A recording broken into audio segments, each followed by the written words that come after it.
योभन्दा ठुल्ठुलो भिड, योभन्दा ठुल्ठुलो युवाको भिड दैनिक आज विदेश गइरहेको छ। विदेशमा हामी मरिरहेका छौँ, स्वदेशमा मरिरहेका छौँ। हामी यो कुरा बुझ्छौँ कि बुझ्दैनौँ?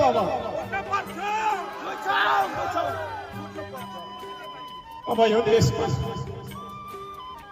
कोही कसैको रगत नबगोस्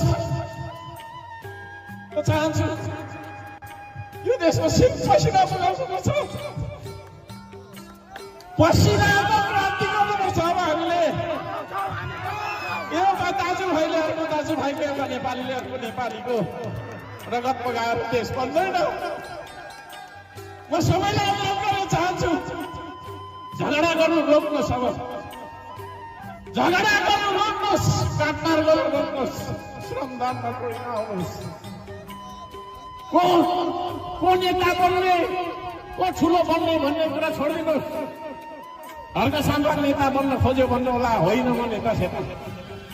तपाईँभन्दा फाटेको